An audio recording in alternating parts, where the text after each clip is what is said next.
Hey guys, welcome back to another week here at Handy Creators. We are going to be teaching you guys how to start a garden.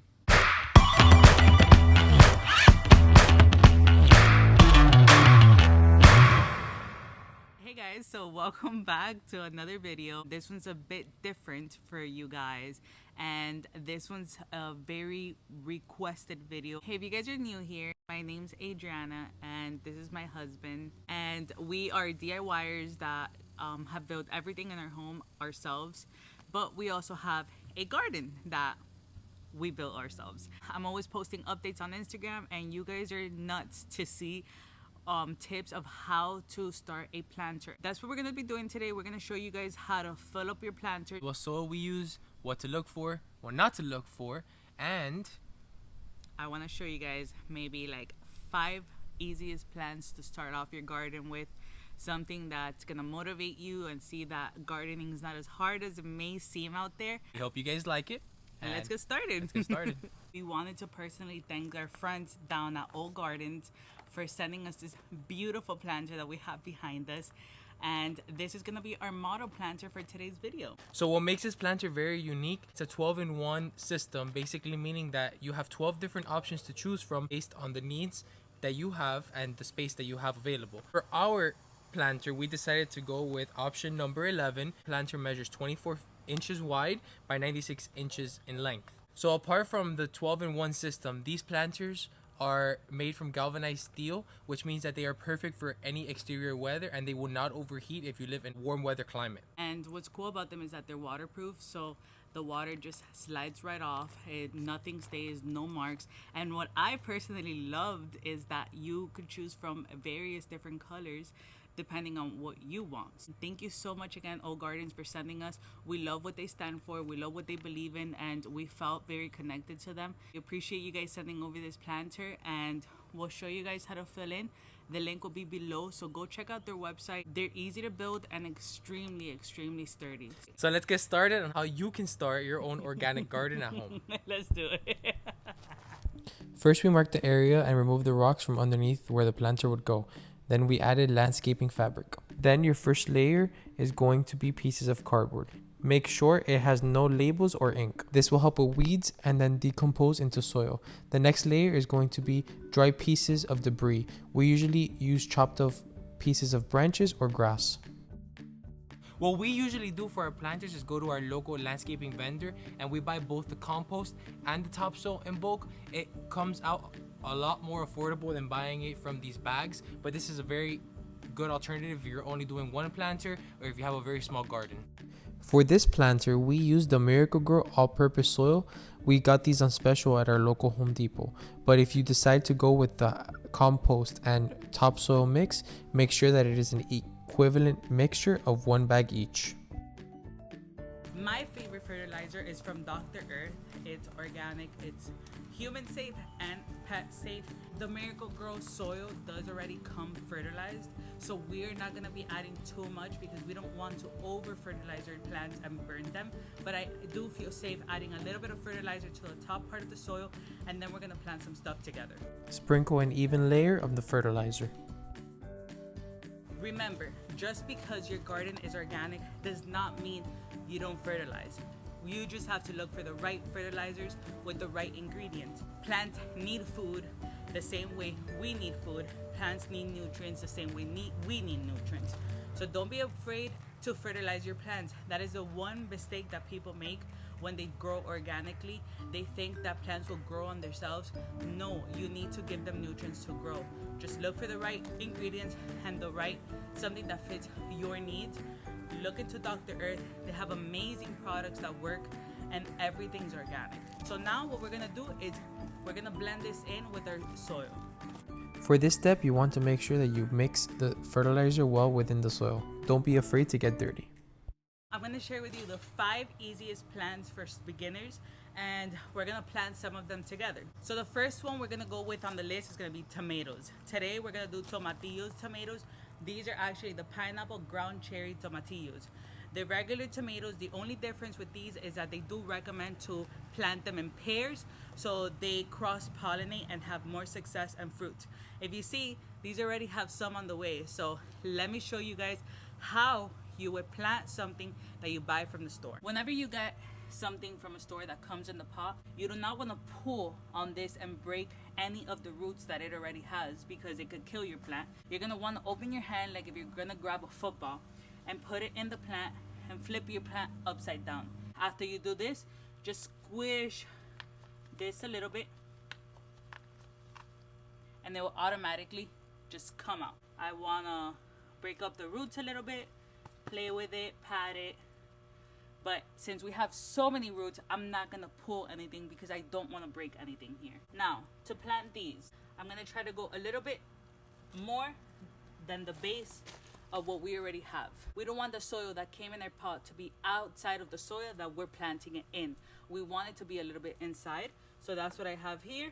We dig our soil and we push down. I will be adding some support to these tomatillo plants, since tomato plants usually tend to need support to bear the fruit and for the plant to hold up itself. Let's go ahead and repeat the process with the second one.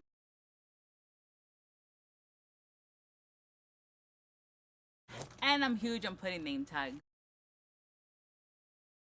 The second thing we're going with are gonna be peppers. All peppers are extremely easy to grow as long as you make sure that they don't have pests and you hand pollinate the flowers. You should be good to go. Today I'm gonna plant a few. I'm gonna go with some little cachucha peppers that we already had growing. I'm gonna be changing those. I'm gonna be doing bell peppers and also sweet carnival peppers. We're gonna go ahead and do the cachucha peppers. I'm going to start with the smallest ones in the front. Same thing, we're gonna want to make sure all the roots are in. For these, I stick my finger in, make sure that I put the roots inside. All of them, I put them in with my finger, bring the soil and squeeze. Make sure to remove the bottom leaves to secure better in the soil. When transplanting, you want to make sure that the roots are well within the soil. Don't be afraid to drop more than one seed, as not all of them will sprout. And last but not least, we are doing bell peppers. This is the perfect time for all peppers in summer.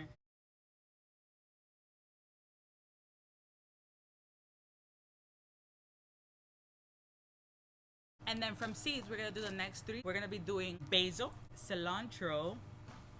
You can never go wrong with cilantro. And we're gonna be doing some parsley as well. And I'll give you guys updates how they're doing on Instagram, so make sure to follow us there. How I usually tend to do it is I'll make a very small line, add one seed, two seeds, and then we're gonna cover them very lightly. Repeat the process for the other seeds. Make sure to leave enough space so that they can all grow once they are fully grown. Little trick to know if your soil is dry: get your finger, stick it in the soil. If your finger comes out with nothing on it, that means that your soil is dry. If you go outside and the heat's killing you and you need water, most probably your plants will need water too. So let's water them. I tend to go in a zigzag motion. That way I assure that I'm not picking up any of the soil that's there or moving any of the new seeds around. Don't be afraid to water them. See how much soil we have here. Many of these plants have deep roots. If you're only watering like this, most probably the roots down here are not getting wet and your plants will dry out. So in the summer heat in Florida, make sure to water your plant. If your plant is already big, this is what we don't want to do. We do not want to throw water on any of the leaves of the plant.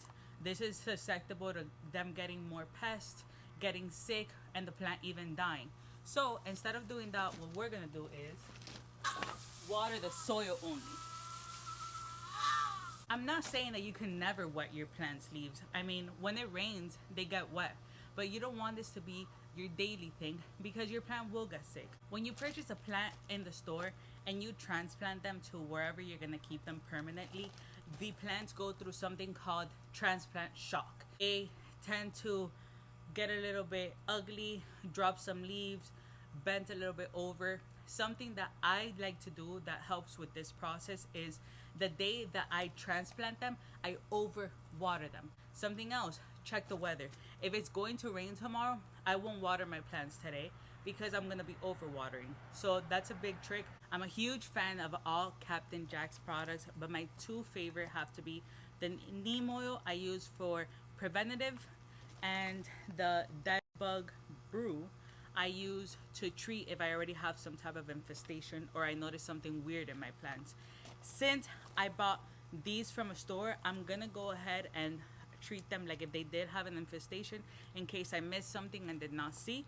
And I'll be spraying the neem oil on the cachucha pepper since it's mine and I know they don't have anything. Make sure to always use products like these very early in the morning or late in the afternoon when all your little pollinators have gone to bed.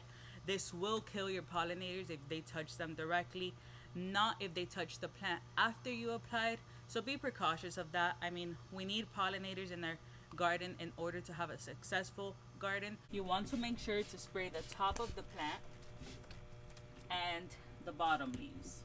We'll be doing the same thing with this one.